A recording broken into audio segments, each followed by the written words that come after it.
There was a letter, written in desperation, hidden from the world, and powerful enough to seal the fate of a queen. In October 1793, Marie Antoinette sat alone in a cold prison cell, awaiting a trial she knew would end in death. But before the blade fell, she wrote something, a letter so dangerous that it vanished from history almost immediately after her execution. Some say it contained secrets about the French court. Others believed it was a plea that could have changed everything. And a few historians argue it was deliberately destroyed because it told a truth the revolutionaries couldn't allow the world to hear. For over 2 centuries, fragments of this letter have surfaced, disappeared, and resurfaced again, and the question remains: what was in that letter, and why did it have to disappear? This is the story of Marie Antoinette, not the caricature painted by propaganda, but the woman behind the crown, the woman who wrote a letter that history tried to erase. Marie Antoinette was never supposed to be hated. Born in 1755, she was the 15th child of Empress Maria Theresa of Austria, one of the most powerful women in Europe. At just 14 years old, Marie Antoinette was sent to France to marry the future King Louis XVI. This wasn't love, it was politics, a marriage designed to unite 2 rival empires. When she arrived at the French border in 1770, she was stripped of everything Austrian, her clothes, her belongings, even her dog. She crossed into France alone, reborn as a French dauphine. But France never truly accepted her. From the beginning, the French court whispered about her. She was too young, too foreign, too Austrian, and when she failed to produce an heir for 7 years, the whispers turned to accusations. Marie Antoinette responded the only way she knew how. She retreated into luxury. Elaborate gowns, private parties at the Petit Trianon. She played at being a shepherdess in a fantasy village built for her amusement. To the struggling people of France, it looked like mockery. But here's what most people don't know. Much of this image was fabricated. The famous phrase, "let them eat cake," she never said it. It was propaganda, invented years before she even arrived in France and falsely attributed to her by her enemies. The expensive necklace scandal that destroyed her reputation, she had nothing to do with it, but was blamed anyway. What if everything they said about her was built on lies? And what if one letter, written years later, could have proven it? By the 1780s, France was collapsing. Decades of war had drained the treasury, harvests failed, bread prices skyrocketed, people were starving in the streets of Paris, while the royal family lived in unimaginable wealth at Versailles.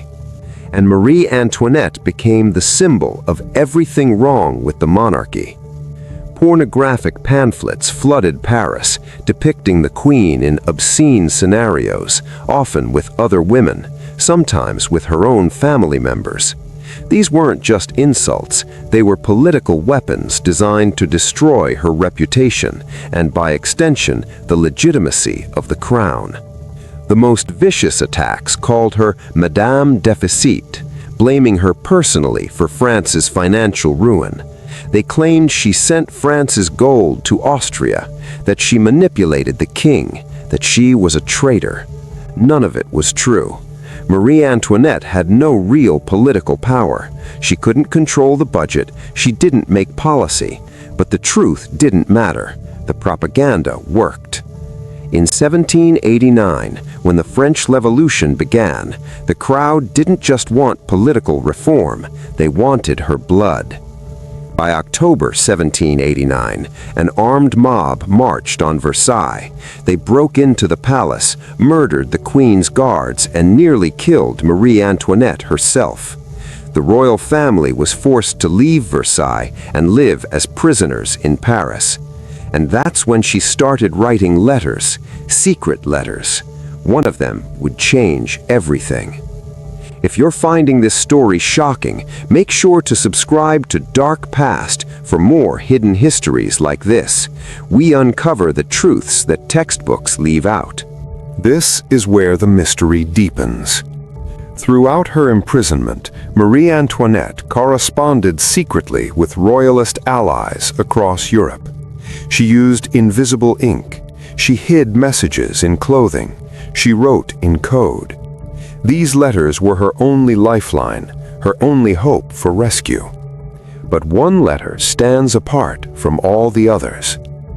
In the summer of 1791, Marie Antoinette and her family attempted to escape France in what became known as the Flight to Versailles. They disguised themselves, fled Paris in the dead of night, and nearly made it to the border. But they were recognized, arrested, and dragged back to Paris in humiliation. After this failed escape, Marie Antoinette wrote a letter, a detailed account of the events, her reasons, her fears, and something else, something that historians have debated for over 2 centuries. Some fragments of this letter survived. In them, she defends her actions. She speaks of her duty as a mother. She describes the terror of being trapped, of watching her children suffer, of fearing for their lives. But other parts of the letter, critical sections, are missing. What was in those missing sections? Some historians believe she revealed the names of those who helped her, putting their lives at risk. Others think she confessed to secret negotiations with Austria, which would have been considered treason. And a few suggest she wrote something even more dangerous, proof that the revolutionaries had fabricated evidence against her. But here's what makes this letter so important. Some historians believe that without this letter, without the evidence it provided to her enemies, Marie Antoinette might not have been executed when she was. The letter gave the revolutionaries exactly what they needed, proof of her disloyalty, proof she could never be trusted. We may never know what it truly said, because after her death, the letter disappeared, but before it vanished, it was read, and it was used against her. By 1792, the revolution had become a bloodbath. France declared war on Austria and Prussia. The king was arrested and accused of treason, and in January 1793, Louis XVI was executed by guillotine in front of a cheering crowd. Marie Antoinette was now a widow, still imprisoned with her 2 surviving children. But the revolutionaries weren't finished. In August 1793, she was separated from her son, Louis Charles. He was 8 years old. She screamed as they tore him from her arms. She never saw him again. He would die in captivity 2 years later, alone and abused by his captors. Marie Antoinette was moved to the Conciergerie, a medieval prison known as the antechamber of death. A tiny, damp cell, a straw mattress, guards watching her day and night. And it was here that she wrote her final letters. One was addressed to her sister-in-law, Madame Elizabeth. In it, Marie Antoinette wrote with heartbreaking clarity, "I am calm as one is when one's conscience is clear." But there was another letter, a letter she wrote just days before her trial. This one was different, longer, more detailed, and according to those who glimpsed it, it contained her side of the story, her full defense written in her own hand. After her execution, this letter was confiscated, and then it vanished. On October 14, 1793, Marie Antoinette was brought before the Revolutionary Tribunal. The trial was a sham. The verdict had already been decided. But the revolutionaries needed to justify her execution, so they brought charges designed to destroy her completely. They accused her of treason, of conspiring with foreign powers, of sending France's wealth to Austria. But then they went further. The prosecutor, Jacques-René Hébert, made an accusation so vile that even the hardened revolutionaries in the courtroom shifted uncomfortably. He accused Marie Antoinette of sexually abusing her own son, Louis Charles. The queen, who had remained composed throughout the trial, finally broke. She stood and addressed the court directly. Her voice was steady but filled with emotion. "I appeal to all mothers present. Is such a crime possible?" For a brief moment, the room was silent. Even some of the revolutionary women in the gallery wept. The accusation was too much, too cruel, too obviously false. But it didn't matter.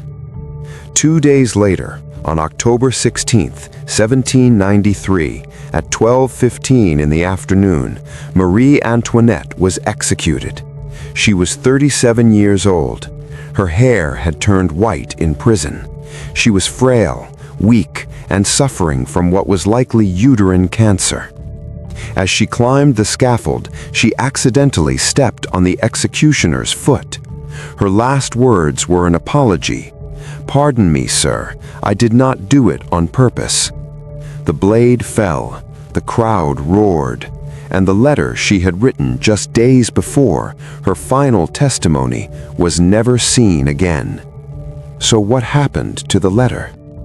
For decades, it was assumed destroyed, burned along with thousands of other royalist documents during the Revolution. But then, in the mid-1800s, fragments began to surface.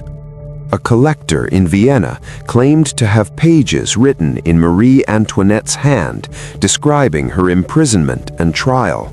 Another fragment appeared in a private archive in Paris, and in 1858, a historian published what he claimed was a partial transcript of the lost letter, describing the Queen's final days. But here's the problem. None of these versions matched. The handwriting was inconsistent, the dates were contradictory, and some of the content appeared to be forged, written after the fact to rehabilitate the Queen's image, or conversely, to further damage it. So which version is real? Historians remain divided. Some believe the letter was deliberately destroyed by the revolutionaries because it contained evidence that could have undermined their narrative. If Marie Antoinette had written a coherent, rational defense of her actions, if she had exposed the lies and fabrications used against her, it would have been politically dangerous to preserve. But others argue that the letter was simply lost in the chaos of the revolution. Thousands of documents were scattered, stolen, or burned. The letter could have been destroyed by accident, not conspiracy. But there's a third theory, one that's more disturbing. Some historians suggest that the letter was preserved but kept secret, that it exists somewhere in a private collection or a state archive, hidden because its contents are still too controversial to release. What could be in that letter that's still dangerous over 2 centuries later? Perhaps it names collaborators, people whose descendants still hold power in France. Perhaps it reveals details about the trial that would force historians to reconsider the legitimacy of the revolution itself. Or perhaps it's something simpler. Proof that Marie Antoinette was not the villain history made her to be. In 2016, a team of researchers claimed to have discovered a new fragment of the letter using modern forensic techniques. They analyzed faded ink on a document held in the French National Archives and revealed previously invisible text. The fragment was brief but haunting. It read, "They will judge me, but they will never know me." Marie Antoinette was many things. She was a daughter, a wife, a mother. She was young and naive when she arrived in France. She made mistakes. She lived in luxury while others suffered.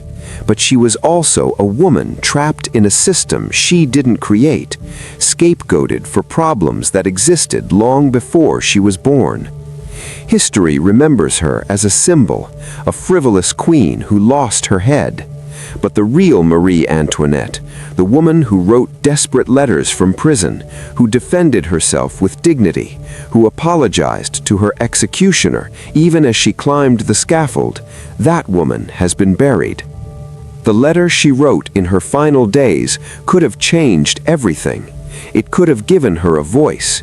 It could have told her side of the story. But it disappeared. Maybe it was destroyed. Maybe it's still hidden. Maybe we'll never know what it said. But one thing is certain. They destroyed the queen. They buried the letter. But history still whispers her name. And somewhere in the silence between the lies and the truth, that letter is waiting to be found.